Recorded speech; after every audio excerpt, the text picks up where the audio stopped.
The evening sun hung low over Copper Ridge, turning the red dust into fire. The town looked like it had been built to survive a war against mercy, every board weathered, every face tight with hunger or pride. And then came Silas Reed, riding slowly down the empty street. His coat was worn thin, hat pulled low, the kind of man who'd forgotten what it meant to belong anywhere. Folks said he'd had a ranch once, out by the flats where nothing grew anymore. They said he'd buried his wife and boy when the drought came, and afterward, he just stopped talking. The sound of his horse's hooves echoed through the hollow town, past shuttered windows in the saloon that smelled of regret. Nobody greeted him. Nobody asked what he wanted. That suited Silas just fine. He'd tied his horse at the trough, let it drink, and stood there for a long while, watching the dust rise and fall like memory. The world kept moving, but he stayed still, as though afraid that taking a step might mean admitting he still had somewhere to go. Then, a sound, a soft laugh, almost swallowed by the wind. It came from behind the old church. Curiosity or something like it drew him that way. He walked slowly, boots crunching gravel. Behind the whitewashed walls, the scene didn't belong to Copper Ridge. A young woman, sleeves rolled up, hair tied back with a strip of cloth, was handing out bread to a line of children and ragged men. The smell of fresh loaves mingled with the sharp scent of dust and sweat. She moved with a rhythm that was part grace, part stubbornness, like she'd been doing this for a while and didn't care who saw. Silas stopped in the shadows. "Thank you." "Miss Mira," one of the children said, holding the bread like treasure. "Eat slow," she told him softly. "There's more tomorrow, God willing. Mira Lane." He knew the name, though he hadn't expected it to belong to someone like her. Preacher Lane's daughter, the one the church folk said was too soft for her own good. She bent to pick up a fallen crust, brushing it off before giving it to a boy with hollow eyes. "Don't waste what you're given," she murmured. Behind her, stacked crates held more food.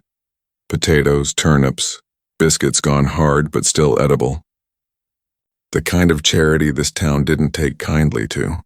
Silas noticed something else. Every man in line wore the mark of laborers.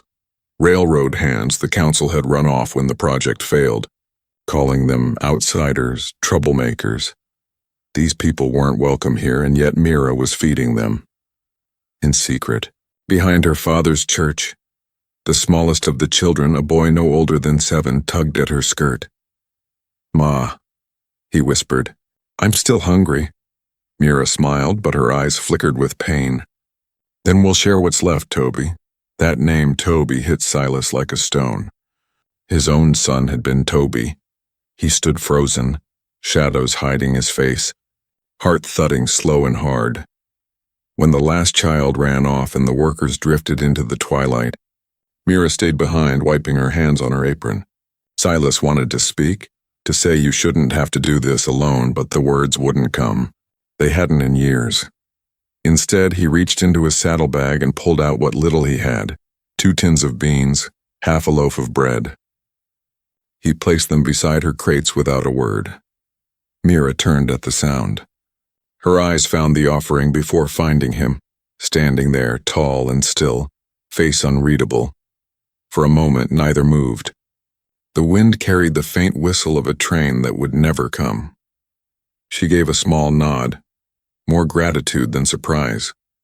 "Whoever you are," she said quietly, "God bless you." Silas tipped his hat once, then walked back into the gathering dusk.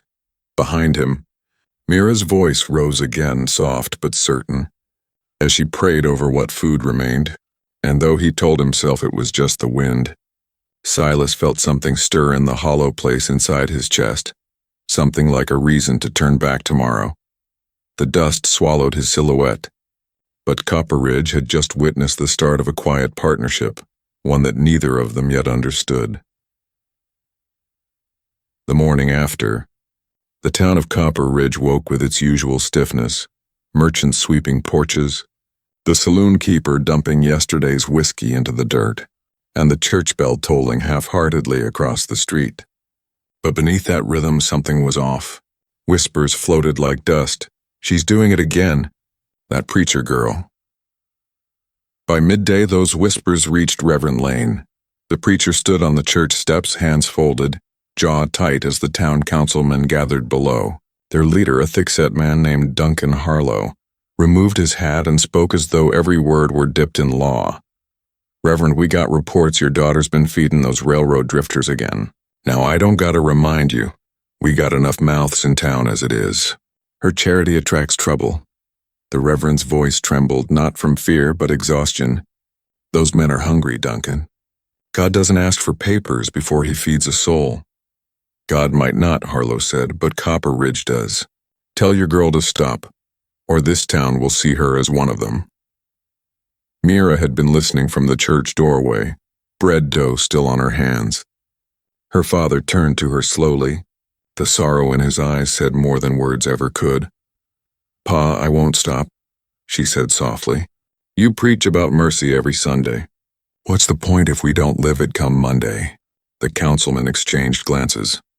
Duncan Harlow shook his head. "Then she can answer for what comes next." They left, their boots thudding like gavel strikes against the wooden walk. That night, Mira worked anyway, lantern low, her small hands steady as she filled baskets. But when she stepped outside, she wasn't alone. From the shadows near the fence, a figure emerged. A man, broad-shouldered, face hidden beneath a worn hat. He carried a sack slung over one arm. She startled, clutching the basket to her chest. "Who's there?" The man stopped just shy of the lamplight. Then he spoke, not with words, but by setting down his sack. When he stepped back, she saw what was inside: canned beans, dried meat, and a folded blanket. It was Silas Reed. Mira began but stopped. His eyes were steady, not demanding explanation, only offering help. The silence between them stretched, thick and strange, filled with understanding neither of them expected. "You came back," she finally said. Silas gave a single nod. Then, without invitation, he took one of her baskets and started walking toward the outskirts of town where the hungry waited. Mira hesitated only a moment before following. Together they moved like ghosts. No words, just the sound of boots over gravel and the rustle of food being shared. The railroad men looked up, startled at the sight of a stranger beside her. But when they saw Silas's weathered hands setting food down with quiet care, no one questioned it. Hours passed. When the last loaf was gone, Mira leaned against a fence post, exhaustion lining her face. Silas began mending a loose rail nearby, hammering nails with a practiced rhythm. "You don't talk much," she said gently. He paused, wiped the sweat from his brow. "Ain't much worth saying," she smiled faintly. "Maybe, but there's plenty worth doing." He didn't answer, but the ghost of a smile crossed his lips, quick, uncertain. When she turned to leave, she noticed how he lingered by the children's sleeping forms, tucking a blanket over the smallest one. Something in his touch was careful, protective. Back at the church, she stopped him before he left.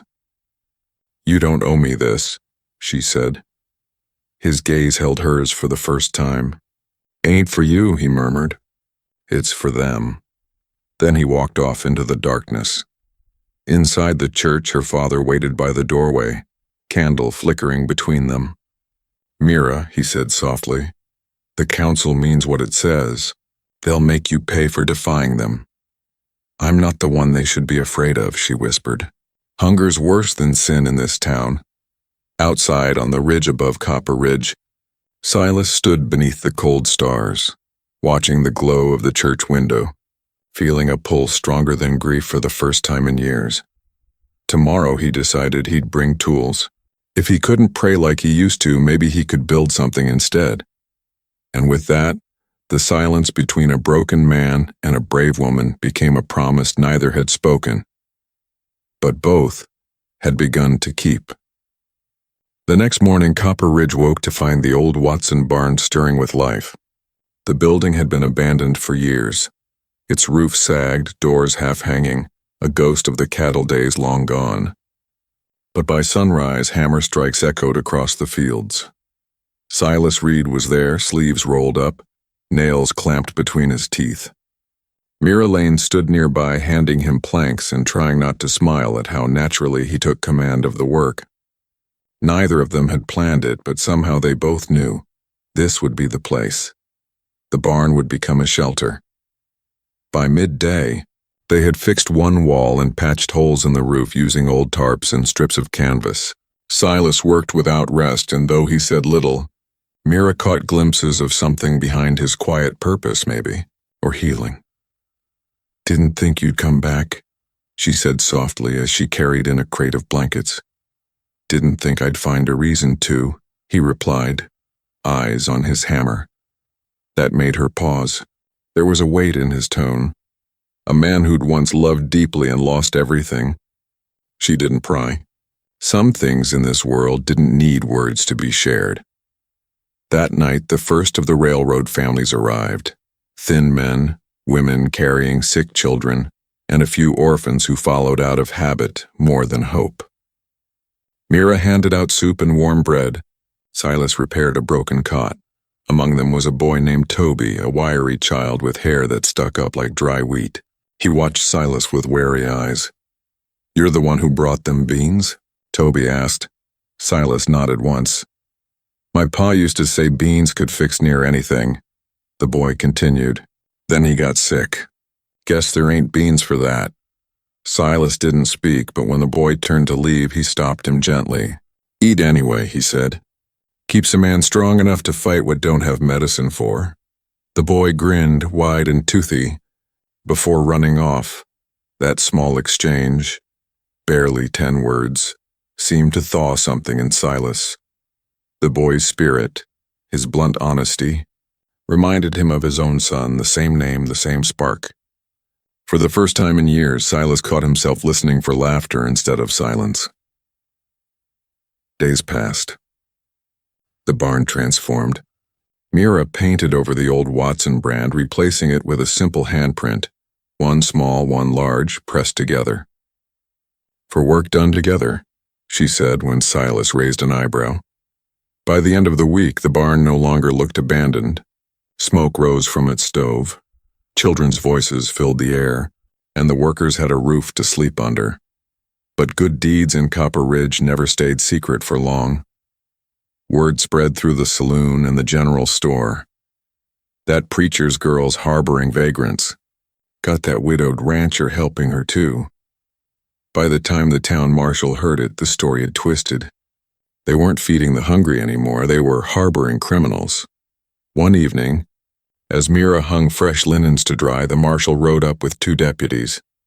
"Miss Lane," he said, tipping his hat just enough to pretend respect, "you and your friend are making quite a stir. Town council doesn't take kindly to this kind of business." Mira stood her ground. "We're not running a business, Marshal. We're feeding people." "People," he echoed dryly. "That's one way to put it." He glanced toward the barn where a handful of workers stood watching. "You got 1 week to clear them out, or the council will do it for you. And tell your ranch hand there, if he wants trouble, I'll make sure he finds it." Silas stepped forward from the shadows. "Ain't her hand," he said quietly, "and you best leave her be." The marshal's hand drifted toward his holster, not to draw, just to remind. "Careful, Reed, you already lost one home, didn't you?" Mira's voice cut in, cold and calm. "You'd best ride on, Marshal, before you forget who you're threatening." The man studied her for a long moment, then turned his horse with a smirk. "You've got fire, Miss Lane. Shame it'll burn you first." When he rode off, Mira exhaled slowly. Silas stared after him, jaw tight. "They'll come back," she said. "I know," he murmured. "Then we'll be ready." That night, as the fire crackled inside the barn and Toby slept curled up beside a dog someone had rescued, Mira sat across from Silas, their silence filled with the low hum of belonging. Outside, the stars stretched wide over Copper Ridge, and for the first time, neither of them felt alone under them. The next few weeks tested everything Mira Lane believed in. The shelter thrived, but only barely. Each night brought more mouths, more sick, more weary travelers who'd heard whispers of a barn that welcomes the lost. Mira's hands blistered from work, her skirts stained from soup and soot. Yet she never once turned anyone away. Silas Reed stayed beside her through it all. He fixed fences by day, hauled water from the well, and repaired roofs by lantern light. He rarely spoke, but Mira grew used to his silence. It was steady, like the ground under her feet. Then one evening, after another long day, she found him sitting outside by the trough, coat slung over a post, eyes on the horizon where the sky burned orange. "You ever get tired of it?" she asked, sitting beside him. He didn't answer right away. Tired ain't the word. Just don't know what comes after. After what? He looked down at his calloused hands. After a loss big enough to take the air out of you. The wind carried the smell of smoke from the campfire and the faint laughter of children inside. Mira waited, knowing he'd speak if he needed to. "I prayed," he said finally, "when the drought hit, when my wife got sick, when my boy—" His voice caught. "I prayed harder than I ever worked that ranch. But all I got was silence. Thought maybe the Lord stopped listening, or maybe he never did." Mira turned toward him, her voice soft but firm. "Maybe the answer wasn't meant to be in words, Silas. Maybe it's what you do after the silence." He looked at her then. Really looked. The lamplight caught the edges of her face, her hair streaked with dust and gold. There was no pity there, no sermon, just truth. Something inside him shifted, slow as thawing ice. They sat there until the stars appeared. Neither spoke again, but the silence between them had changed. It was no longer heavy, it was full. The next morning, the camp stirred early. Toby was helping carry buckets from the well, tripping over his own boots, while Mira prepared breakfast. "You're up early," she said, smiling. "Mr. Reed says early work makes a man honest." "Does he now?" she said, hiding a grin. Silas appeared behind the boy, balancing a beam on his shoulder. "Told him early work keeps his stomach full. Honesty's just a side effect." The boy laughed, and Mira caught the smallest flicker of humor in Silas's face, like sunlight breaking through after a storm. For a few days, things were good. The shelter buzzed with work and warmth. Women mended clothes, the children learned letters from Mira, and Silas taught them to ride an old mare he'd saved from his ranch. But Copper Ridge didn't share in that peace. Every kindness they gave became another rumor. Store owners refused to sell to Mira. Farmers turned their backs when Silas asked for supplies. Even the preacher's own congregation began to whisper about sin hidden in plain sight. That Sunday, the church pews were half empty. Reverend Lane's sermon faltered under the weight of disapproval. Mira sat in the back, her head bowed, not in shame but in resolve. Afterward, her father caught her at the door. "Child," he said quietly, "they'll turn on you if you keep on. I can't protect you forever." "I don't need protection," she said. "They do." Her eyes flicked toward the hill where the barn stood, glowing in the distance like a beacon against the dusk. That night, Mira and Silas worked side by side again. The moonlight spilled through the slats as they stacked firewood. "I think about your boy sometimes," Mira said softly. Silas froze mid-motion. "He'd be proud," she continued. "You're building something again." He swallowed hard. "You don't know that." "I do," she said simply, "because I see how you look at Toby, like you've been given another chance." He set down the log and turned toward her. "You believe in second chances that easily?" "No," she said, meeting his eyes. "I believe in making them." Something broke loose in him then, not with tears but with a quiet acceptance. He nodded once, the faintest ghost of gratitude crossing his face. From that night forward, the work changed. It wasn't Mira's cause anymore. It was theirs. They built new bunks, dug a garden, and even raised a sign over the barn door. "For those who hunger, there's room." And as the dawn broke over Copper Ridge, The light caught on that sign like a promise. Mira looked at Silas, the man who'd once spoken to no one. Now he didn't need to speak at all. His hands told the story for him. Autumn came harsh and fast to Copper Ridge. The dry wind carried more dust than mercy, and the first frost bit through the cracks of the old barn. Mira Lane worked harder than ever, patching quilts, rationing food, whispering hope when none remained. But hope, like bread, runs out when stretched too thin. It began with the coughs. Initially, only one or two of the workers sounded hoarse. Then fever followed. Within a week, half the camp lay weak beneath blankets. The sickness spread like wildfire through the hungry, those whose bodies were already half-starved. Mira refused to rest. She brewed willow tea, cleaned wounds, and prayed over every bedside. Silas rode between the barn and town, fetching herbs, vinegar, clean rags, whatever he could barter or steal. But Copper Ridge didn't see heroes. They saw blame.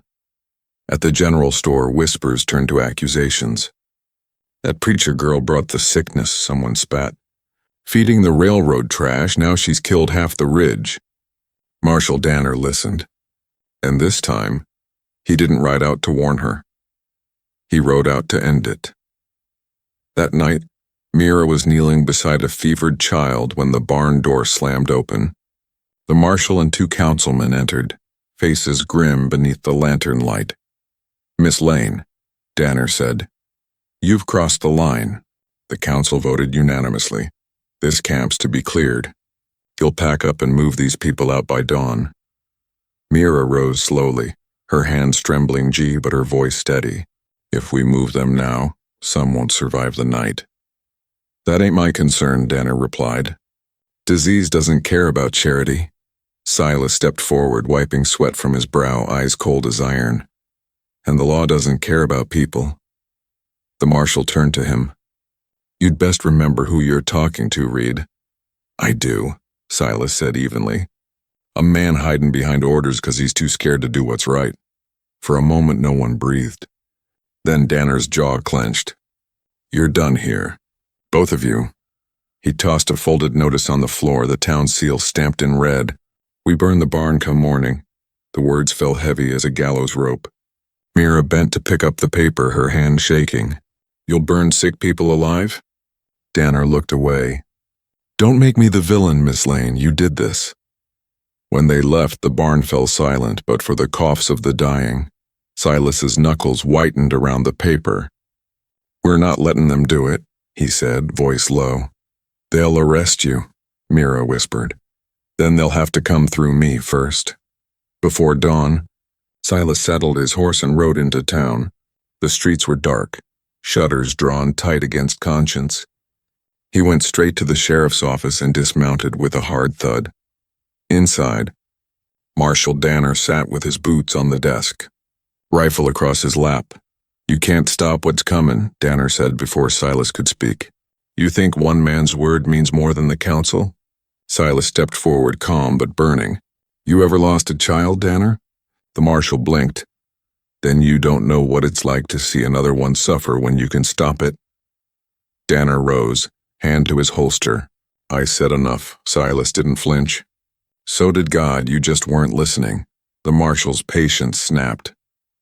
"You're under arrest for defying town order." Silas didn't resist. He handed over his gun and hat. "You'll regret this," he said simply.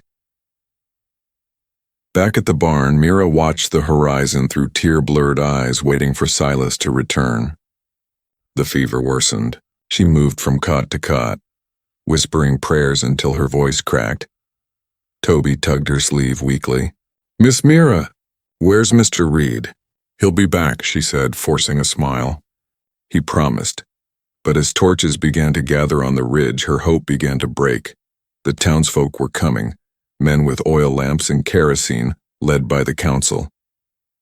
They shouted words like disease and cleansing. Mira stood at the barn door, fists clenched, heart steady despite the terror. "If they want to burn it," she whispered, "they'll have to look me in the eye while they do." The children huddled behind her. The sick moaned in fevered sleep. And far off in a dark cell behind Copper Ridge's jailhouse bars, Silas Reed sat in silence, planning the only way left to keep his promise. The flames began before dawn. Mira woke to the smell of smoke, sharp, acrid, alive. She stumbled from her cot, heart hammering as the first orange glow flickered through the cracks of the barn. Outside, voices shouted. Wood splintered. Someone hurled a torch through a window pane and the straw by the door caught instantly. She ran for the entrance, choking on the heat. Get the children out, she screamed. Now! The railroad workers, weak as they were, stumbled from their cots carrying the sick. Toby clung to her skirt, coughing, eyes wide with terror. The fire licked up the old beams like it had been waiting its whole life for this moment. Mira grabbed a bucket, threw water against the flames. It hissed, useless. Outside, shadows moved against the blaze. Men from town, their faces lit by firelight. Some turned away, ashamed. Others looked on with hard satisfaction. Mira ran toward them, smoke staining her voice. Stop, there are children inside. Should have thought of that before you brought sickness to our door, one shouted back. She fell to her knees, coughing. God forgive you, she rasped. The man didn't look back. At the jailhouse, Silas Reed heard the distant roar, the unmistakable crack of burning timber. He stood, chains biting his wrists, chest tightening with dread. The deputy by the door looked up from his chair. Sit down, Reed, ain't no sense fightin' what's done. Silas stared through the bars, jaw clenched. You got a key? Course I got a key. Then use it, the deputy snorted. Not a chance. Silas stepped closer, voice low, controlled. You know she's in there. So are the kids. You let that fire burn, you're no better than the men who lit it. Not my fight, Silas's patience snapped. In one motion, he grabbed the bars, yanked the deputy close and slammed his shoulder through the lock. The metal groaned, then gave way. The deputy scrambled back, cursing, reaching for his pistol. But Silas was already out. He didn't take the gun. He didn't need it. He took the horse hitched outside and rode straight into the rising smoke. By the time he reached the ridge, the barn was half gone. Flames climbed high, roaring against the dawn. Mira stood outside, wrapped in soot and desperation, helping a man drag one of the fevered workers into the open air. Silas, she cried when she saw him. He jumped from the saddle and ran toward her. Where's Toby? Her face crumpled. Thought he was behind me. Without a word, Silas ran into the fire. The heat hit him like a wall. The rafters creaked overhead and sparks rained down like angry stars. Toby, he shouted, his voice swallowed by the roar. A faint cry answered from somewhere near the back behind the fallen beams. Silas covered his mouth with his sleeve and pushed forward. His coat caught sparks, his skin blistered, but he didn't stop. He found the boy crouched beside a broken crate, clutching a stuffed rag doll. Come on, kid, he said, voice hoarse. I can't. Toby sobbed. It's too hot. Silas reached out, grabbed him, and threw his coat around the boy. Close your eyes, he said, and ran. The barn collapsed behind them just as they burst into the open air, coughing, gasping, alive. Mira was there in an instant, catching Toby as Silas fell to his knees beside them. His hands were burned, his face streaked with soot and ash. She cupped his face, trembling. You fool, she whispered, tears cutting lines through the dirt. You could have died. He looked up at her, eyes fierce even through the pain. So could you, but I couldn't watch it happen again. For a long moment, the world seemed to hold still, fire crackling behind them, dawn painting gold over the smoke. Then Toby stirred, weak but breathing, and Mira broke into tears. Around them, the barn's remains collapsed with a final groan. The townsfolk, once loud, had gone silent. Some dropped their torches, shame twisting their faces. Others simply left, unable to bear what they'd done. Silas reached for Mira's hand, fingers shaking. It's gone, he said quietly. She squeezed his hand back. Not all of it. In the ashes, surrounded by the people they refused to abandon, they found the only thing left worth saving, each other. That night, The wind carried the scent of smoke across Copper Ridge, a bitter reminder of what the town had tried to erase. But the fire hadn't burned everything. It had only made room for something new to rise.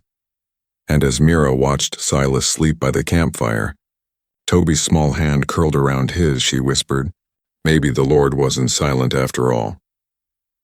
On the morning after the fire, Copper Ridge woke uneasy. The smoke still hung over the hills, the barn nothing more than blackened ribs jutting from the earth. The townsfolk expected ruin. Mira broken, Silas gone, the hungry scattered. But by the third sunrise, something unexpected stirred on the horizon. From the ashes, a hammer struck wood again. Silas Reed was back at work. His bandaged hands gripped the hammer awkwardly, every swing sending pain up his arm. But he didn't stop. Where the Watson barn had stood, he now began rebuilding. Not on the church grounds this time, but on his own ranch, on land the town couldn't take from him. When Mira rode up the path, she found him knee-deep in lumber, sweat darkening his shirt, a new determination burning in his eyes. "You're hurt," she said. Dismounting. "Been hurt before," he muttered, nailing a plank in place. "Silas." He looked at her then, eyes steady. "They burned what you built, Mira, so I'll build it again. And this time it won't belong to anyone who thinks mercy's a crime." She stared at him, caught between tears and awe. The man who once lived in silence now spoke like he'd finally found his voice. Mira smiled faintly. "Then I suppose I'd better help." She rolled up her sleeves and picked up a hammer. That afternoon, the sound of their labor echoed across the ridge. Two people building something the world had already tried to bury. Word spread fast. At first, the townsfolk ignored them, muttering that Reed and the preacher's girl would run out of steam.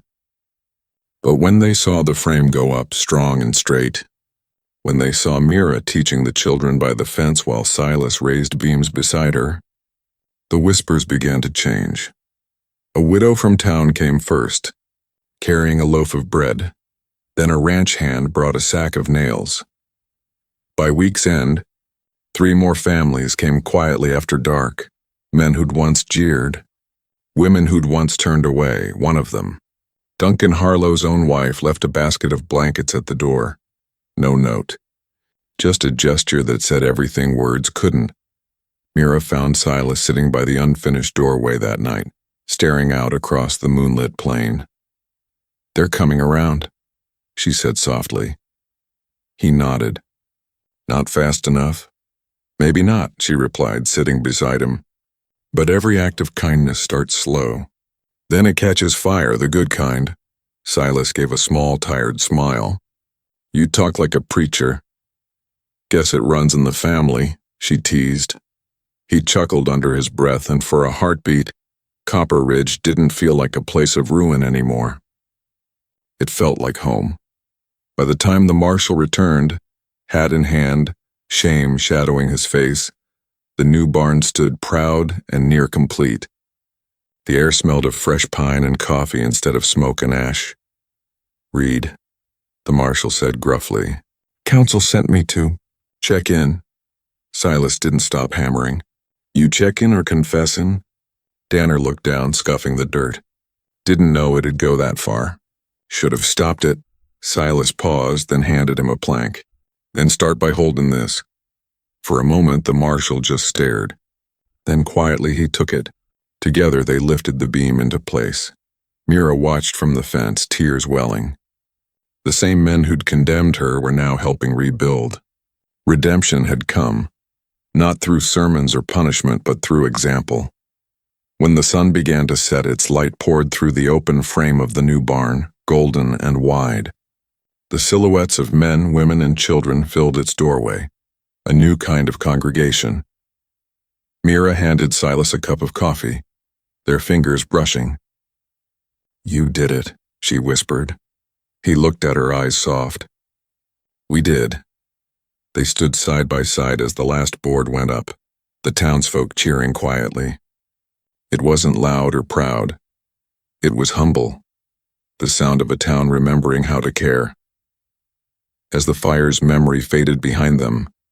The barn rose higher, a monument not to defiance, but to compassion reborn, and for the first time in years, Silas Reed smiled without sorrow behind it.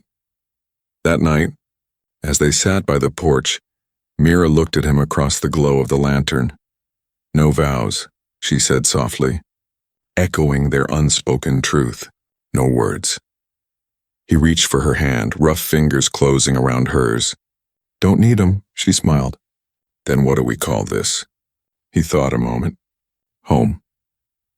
The ranch thrived, but not in the way Silas Reed once thought a ranch could. There were no large herds, no ledger of profits, no auctions where cattle changed hands for gold. What grew here now was family. The barn stood sturdy against the wind, a beacon of timber and hope.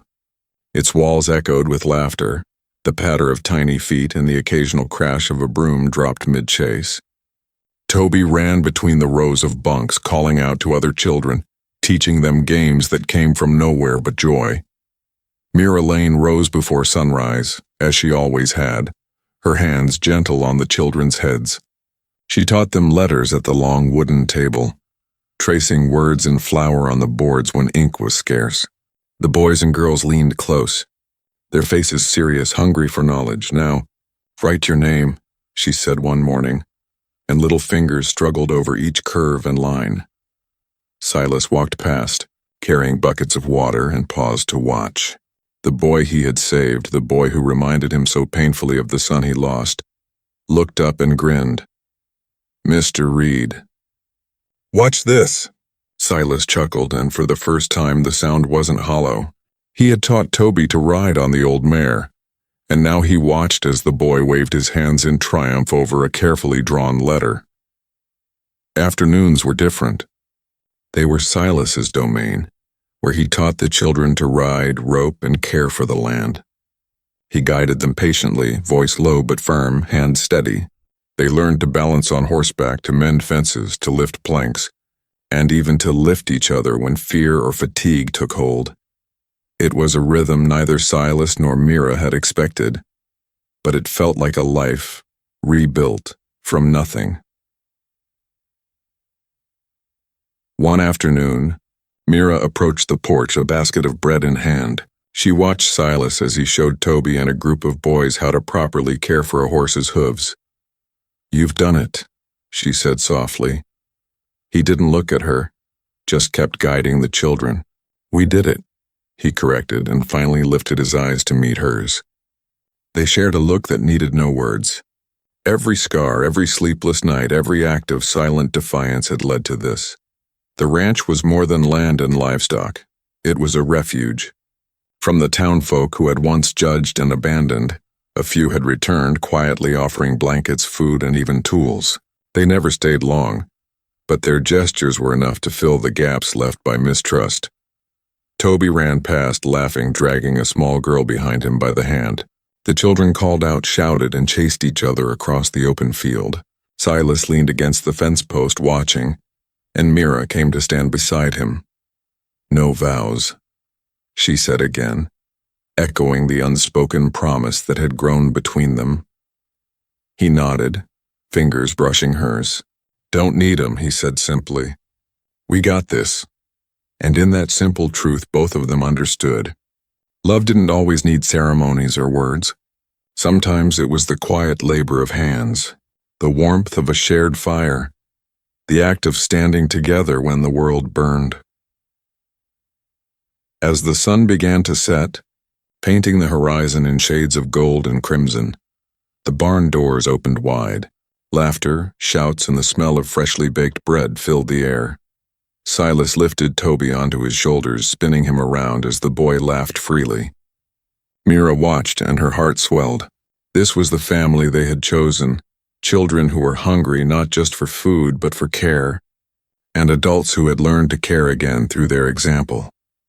They had lost so much before, the lives of loved ones, the safety of their hearts, but here on this land, they had found everything that mattered. Silas looked at Mira as Toby ran between them, the boys' laughter carrying across the fields. "We built this," he said softly, more to himself than anyone else. Mira smiled, hand slipping into his. "And we'll keep building," she said. The wind swept over the ridge, carrying the quiet promise of tomorrow. Families who had once been strangers now leaned on one another, learning what it meant to belong. In the golden light of dusk, Silas Reed and Mira Lane stood side by side. No vows had been spoken. No words could capture what had been built through action and sacrifice. And yet, as Toby's laughter echoed around them, the truth was clear. Family was not born. It was made, and they had made one worth saving. If this story touched your heart, make sure to hit like, subscribe, and ring the bell so you never miss a tale of courage, hope, and family built by choice.